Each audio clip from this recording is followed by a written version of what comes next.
Hello, everyone. Happy Whinypaluza Wednesday. This is my sweetheart. That's me. And I don't know, somehow we managed to have an 18-year-old. He's not 18 yet. Almost.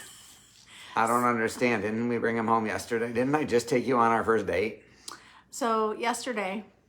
So, the kids have been home since Friday. For 2 days. They had Monday. They didn't have school on Monday. They didn't have school on Monday because it was Martin Luther King Day. Yes. And Tuesday and Wednesday were a snow day. And yesterday the snow was pouring down. And I was thinking about bringing Max home from the hospital. When we brought him home from the hospital, it was snowing. That's when it's pouring snow in January. Yes. Sometimes I can go right back to that day that we brought Max home from the hospital. Yes. And I will tell you, having a newborn in the winter, not the brightest idea. So I brought him home and then proceeded to stay home for 3 months. Yes. And didn't want to leave the house. Nope. And who wants to take a newborn out in this weather? Right. I do see people doing it. I aimed for May 3 times and didn't do it any of those times. So whatever, I've got... God gave you babies when you were supposed to deliver the babies. They came when they wanted to come. And Max came in January in the middle of the snow. And he loves the snow. So I credit that to him being a January baby. So Friday he'll turn 18. And I wanted this week to be all about him. So today is lessons. We're going to talk about lessons Max has taught both of us. And Friday is going to be a podcast. And I interviewed Max, I think for the first time. Yeah, and you're having some feelings. It's the Max week. So you're going to want to tune in on Friday because that's going to be an awesome episode. Yes, he actually let her interview him and participated in the podcast for, I think it was the first time ever. I was afraid to ask him. You know, he's a teenager and you just don't know. Normally, but especially assumed a boy. He would say no. So I just assumed I was going to say, can I interview you for your birthday? And I assumed he was going to say no. And he surprised us. He was like, okay, when? And I was like, okay, let's go. Before he changes his mind. That was very smart. So, so there will be a podcast airing on Friday that you will love with Max. And Seth and I kind of wrote this blog together. There is a blog at whinypaluza.com. You can read all about it. And Seth contributed. So let's jump in to lessons. Our kids teach us so much. Max has been one of our greatest teachers. This is going to be a hard one for me to get through. You could do it. Okay, so be driven. I thought I was hardworking until I met Seth and Max. I really thought I was raised by really hardworking parents. Seth was raised by really hardworking parents. And it's continuing. So Max is more hardworking than I am. He spends hours and hours researching, studying, and just continues to impress me every day. He inspires me. And he had a test on Tuesday that was canceled, and he studied, it was for AP Calculus, and he studied all day Monday for his exam on Tuesday. And I'm telling you, this kid puts in the hours. When he did a science project it wasn't for school, he just did it on his own. He just decided to do a science project. He's like, I'm going to enter... the science fair. Thank you.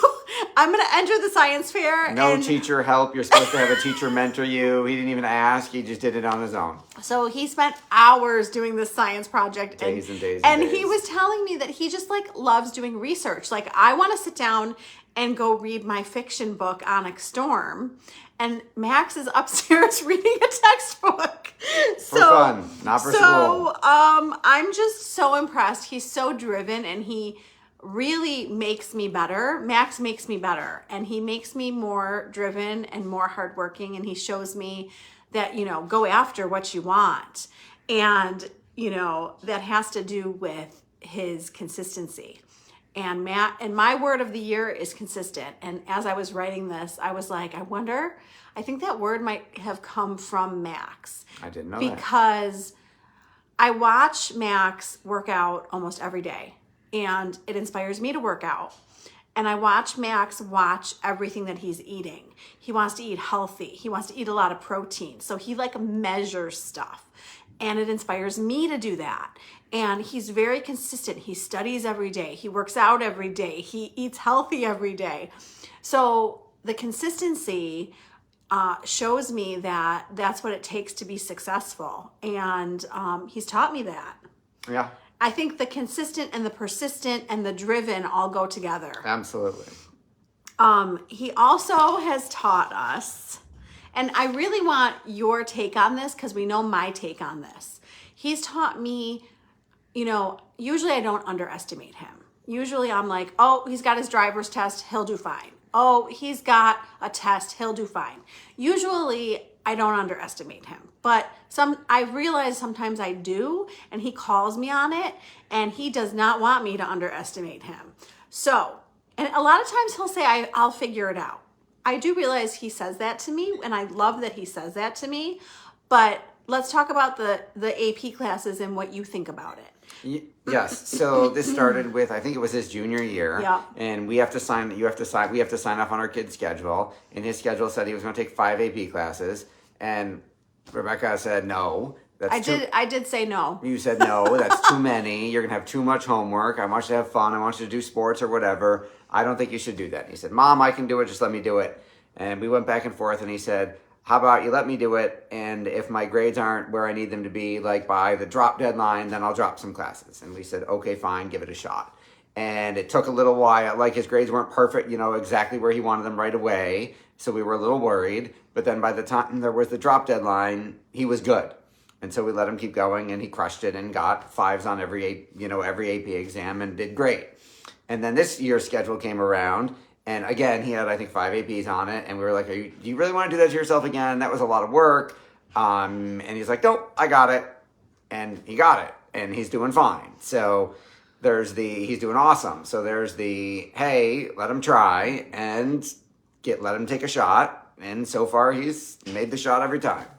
So when I said no, without even asking you, yes, I did not talk about it with Seth. I saw the 5 APs, and I just went, that is not normal. He's not normal. So did you feel the same way I did, or no? I thought it was a lot, but I wouldn't have said no. I would have said, you think you can pull this off? Go for it. Let's see what happens. I wanted him. You vetoed it. You tried to veto it before I even got home that day from work. I did. He told me to go sign off on his schedule, and I said no. So he said, Mom, let me do my thing, and let me prove to you that I can do this. And I don't want him to think that I underestimate him, and I want to believe in him. And he taught me that sometimes I just need to let him do his thing and let him make his own decisions, which leads me to learning to let go. He is my greatest teacher of that because he's the firstborn. And we learn, the firstborn is our guinea pig. We learn all the lessons with our firstborn. Not that it's the same lessons with our second and third, but he teaches us first, and he's teaching us how to let go. And I think one of the ways that I learned to let go was to let him make his own schedule without my input. He did not want my input. He did not ask for my input. He knew exactly what he wanted almost every year of high school and wanted me to back off and let him do it. Right? Very true. And I'm trying to think of other examples. Oh, college. So college, I did push a little bit, and I want to explain. He knows where he wanted to apply, and he didn't really want suggestions. He was like, I did all my research. I know where has my programs. I'm stumbling because I'm trying What schools have my very specific, very niche, very narrow major. Yes. Not lots of schools. Most of the schools don't have what he wants. But what I did let him do his thing. I did let go a lot in this process, but I did push for more safety schools. Yes. So I think that as awesome as it is for our kids to reach for the stars, I want a lot of safety schools for my kids. I want them to have options, right? Right. So any other thoughts on letting go? How else are we learning to let go with him? He's definitely teaching us. Yes. I think the making his own decisions and picking his own path is a big part of letting go.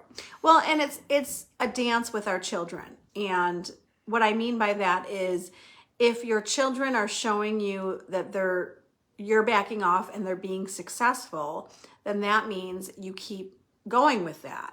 If you are letting go and your children are showing you through their actions that maybe they need you a little more, then you step in a little bit. Right, or the letting go doesn't work quite the way everybody planned. Exactly. So it just depends on the kid. And it depends on the subject too, because he does still need us a lot. Yes. There are plenty of ways that he still asks us for help. This is very true. It's just different. Yeah. Different topics. How did he do with the tires the other day? Fine. He now knows how to put air in his tires. Did you teach him? I did.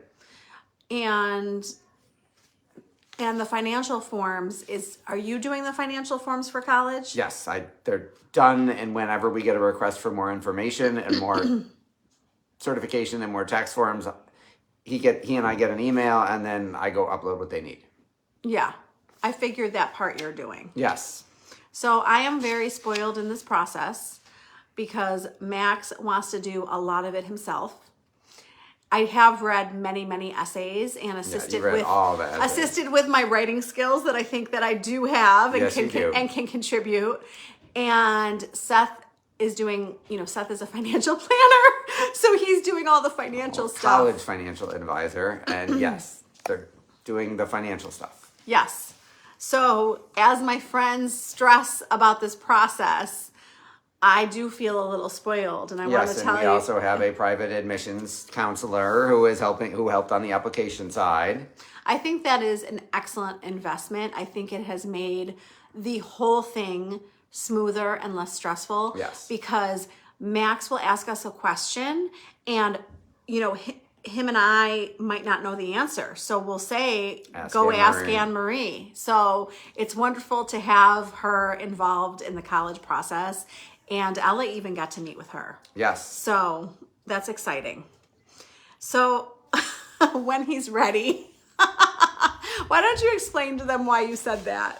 So Rebecca had asked me what are some of the lessons I've learned from Max. The when he's ready one was one of mine. So it might be the dinner table, right? And hey, anything going on today? Anything you want to talk about? How was your day? Blah, blah, blah. It's fine, nothing. And, 6:30, 7:30, nothing. And then we're in bed, lights out. Falling asleep at 11:30. And suddenly there's, hey, guys, you awake? I want to talk now. I want to talk about something significant never seemed to happen at 3:30, 5:30, 7:30. Always seems to be 11:30 or, hey, can you wake up and talk to me? I'm going to go back to... Maybe that's him being a night owl and him, being like, hey, I'm up and thinking about this at 11:30, so now I want to talk. I think a lot of our conversations happen at 11 o'clock. And we're not the only parents. I have heard other parents... I didn't know this. Yes, other parents have shared that they're exhausted and they want to go to bed. Yes. And that's when their kids decide. Like, if you had come back 4 hours ago, we would have had a better conversation because I was awake. I think it's partly because they want to get stuff off of their mind before bed. And then we get to start thinking about it after they dump it on us. And the other thing that I wanted to tell you is that, he was born at 11 o'clock at night. Your birth theories apply. Yes, well, he was born in the winter, so that's why he has to love the snow. And no one ever born in the winter doesn't love the snow, right? And he was born at 11:30, so that's when he was awake. He was born at 11:01. I don't know. I don't know. I need to see a birth analysis book on this. I don't know. Just trust my theory. Okay, I'm sure that your instincts are correct, honey. Oh my gosh. So I think that this is so important for kids in general, but especially for Max, because Max will push, Max will ask why, only have a few rules and repeat the rules and be consistent with the rules. So what I remember going into homes and the parents telling me like 10 rules. Okay? When you were a social worker. I'm still a social worker. When you were in home social worker. When I was going to people's houses and working with them and their kids, I would walk in and they would have like a list of 10 things that they wanted their kids to do. And I was like, okay, this is very overwhelming. I'm like, pick 3. We're going to pick 3 things that we're going to focus on together. And it was always, I want them to respect me. It used to drive my supervisor nuts when they used the word respect, because what does respect look like? She always asked me. So, have very few rules that you are able to enforce and be consistent with. And so, like, for example, we have very few rules with Max. And one of the rules is he can't drive after 9. Like, we didn't make it up. That's a state law until Friday. So he has pushed. We have let it slide a couple of times in the last couple years, right? And he didn't take driver's ed. We did not force him We to. offered him to take it. He said, no, I don't have time. I just won't be able to drive after 9 Yep. until I'm 18. So he said He made that choice. He made the choice that he didn't have time, and we did not make him. We chose not to make him. We didn't pick the battle. Right. But we picked the battle of, Can't break the law. you can't, like, the law. I mean, and other parents have told me that they let their kids. Right, which works until it doesn't, then you get pulled over and the cop decides to give you a ticket. So we have not let him drive after 9. And Friday it changes, and I'm a little nervous about that. And we just have a couple rules with him. We really. Do you want me to go get the thing? The No. cat is Oh, eating? you see me like Staring at the distracted. cat. It's okay. Yeah. It's all right. Get the thing the cat is I don't eating. know what the cat found something. We don't want the cat to eat any. There's like tree bark or something from outside. Okay, fabulous. So anyways, pick a few things that you think are important, things that you are capable of enforcing, not things that are too hard for you. Don't say to your kids, you have lost your phone for the week. Oh my Trust God. me. Trust me. When we are upset, we say things that we don't mean. Be really specific and thoughtful about what you say to your kids. Make sure you can enforce it. I can enforce that I don't want Max to drive after 9 o'clock. What other rules do we have for him? We really don't want him to drink or do drugs. We've talked to him about that many times. You're not allowed to get in a car with anyone driving who's drinking or has done any drugs. So one of the rules... Safety. So Seth and I always pick safety. Safety's our huge thing with him. And one of the things that we say to him every time he goes out, and you know, we either he gets picked up or we drop him off because Can't drive after 9. he's going out at like 9:30 at night. So we drop him off, and I say to him when he gets out of the car, I will pick you up at any 1 time. in the morning. Yep, and it's happened. You went the other night. You picked him up at 1 in the morning. He called or something. me at 1 o'clock to pick him up. If your friends are drinking, they are not allowed to drive you home. So we say the rules often. Yes. You have to Repeat yourself. You have to repeat yourself often because they will conveniently forget. And you have to enforce it, and you have to be on the same page. Like if I let him drive after 9 and Seth didn't, that would cause Yeah, that'd be a problem. That would cause issues. It would cause issues in our marriage. It would cause issues with Max because Max would go to me and avoid Seth because he knows I'm the softie. Yep. So agree on the rules and pick a few. Pick the battles that are pick the important ones. Max has taught us that he will push. So we got to be consistent. Yes. Yes. Just listen. Do you want to talk about this? Sure. By default, I rush when I hear my wife or my kids. I will default to solving the problem and trying to solve the problem. Most people do. Try to solve the problem right away. So he has taught me. Most of the time, he's like, Dad, I don't want you to solve my problem. I just want to tell you about the situation. So I've learned to just listen, which helps with my wife and my daughters as well. To just listen, and then when they're done, say, did you just want me to, listen empathetically to that, or do you want any actual advice? And if they don't want advice, I don't offer it anymore. Yeah. I think that it's very therapeutic to let someone vent it out before you jump in to help, before you ask. Yes. Yes.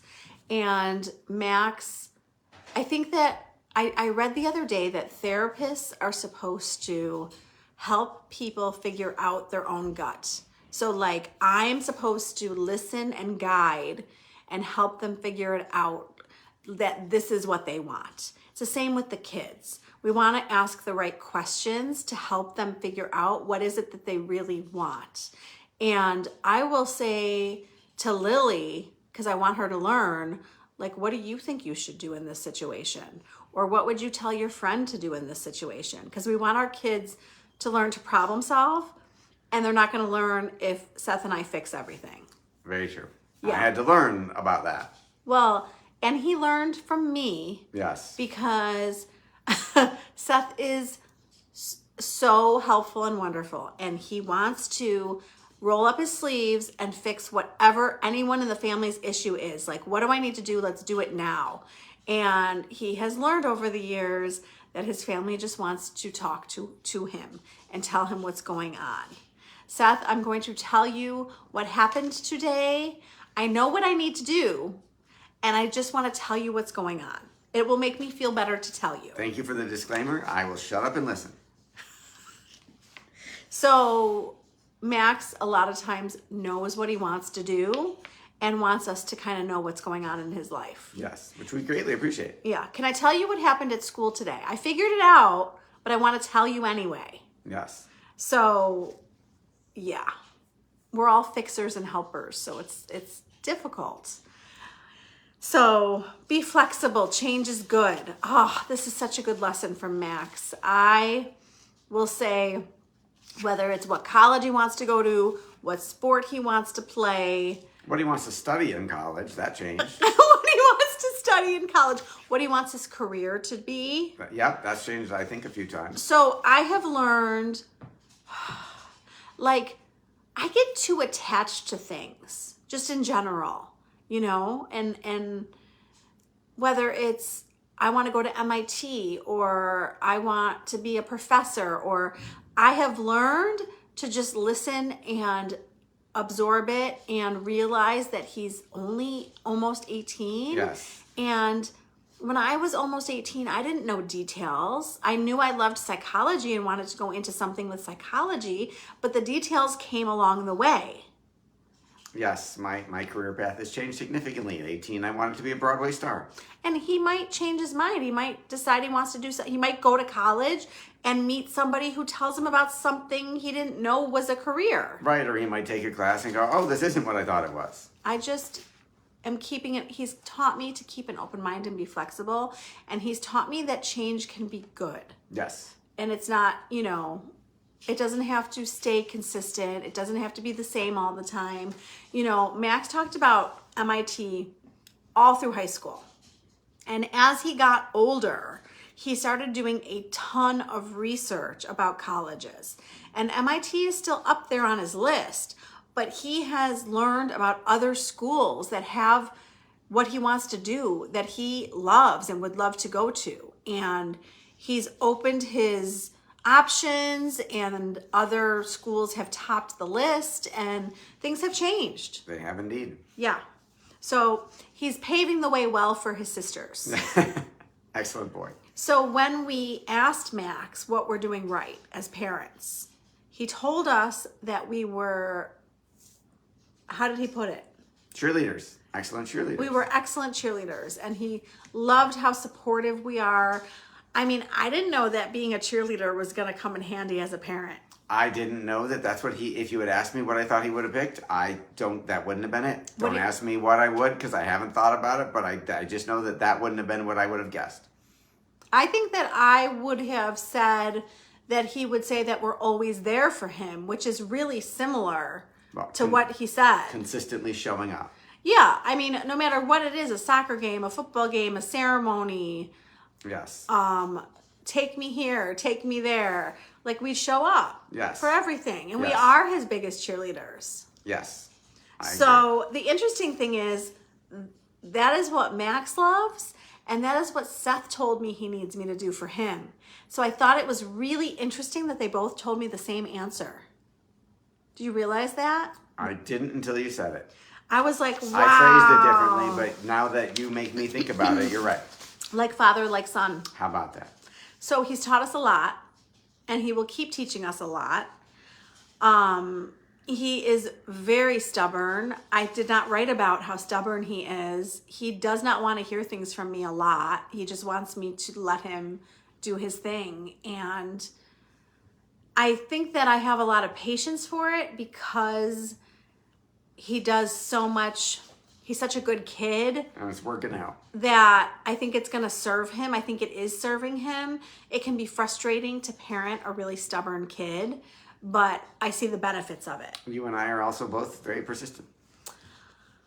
I think that I am a lot more stubborn than I ever realized. I never would have in the best way possible, in a good way. Right, but I wouldn't have described myself that way until so use a positive word of persistence or determined. I'm just saying you pointed it out to me and I had never noticed it before. Okay, I did. And I'm not saying that I'm upset that you pointed it out. That's good.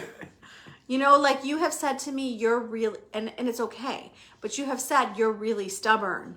And I think that when I think I'm a lot more like him than I think. I think I thought he got it from somebody else. And when I was saying it was meant as a compliment. I'm not worried about it. That's good.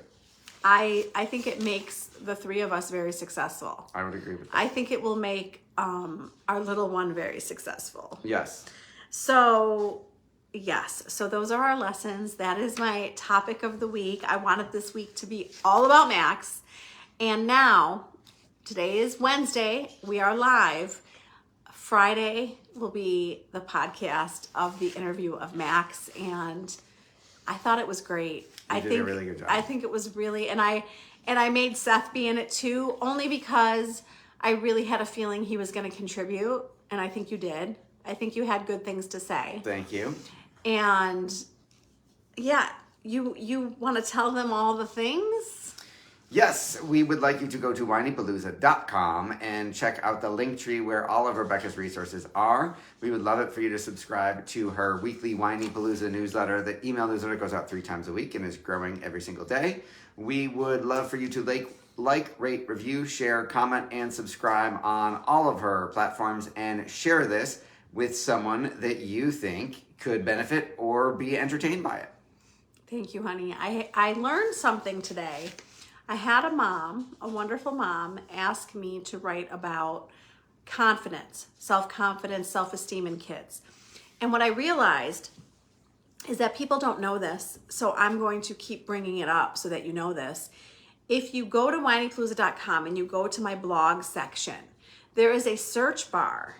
If you put in a topic, so I literally put in self-confidence today. And look at everything that came up that you've written about on the topic. You've got a library. It's been hundreds and hundreds and hundreds of blog posts. So I said to her, I'm happy to do it again, but I want you to know that it's there and you can go read it. So I'm sure that there's a podcast. I should have told her I'm sure that there's a podcast on it too. And you've also probably interviewed some awesome experts on the topic. Yeah, I'm just saying there's probably podcasts on it too. Yes. So if there's a topic that you want, you can ask me, and you can also search for it in my blogs and my podcasts. So there's the library. Yes. So thank you for joining us.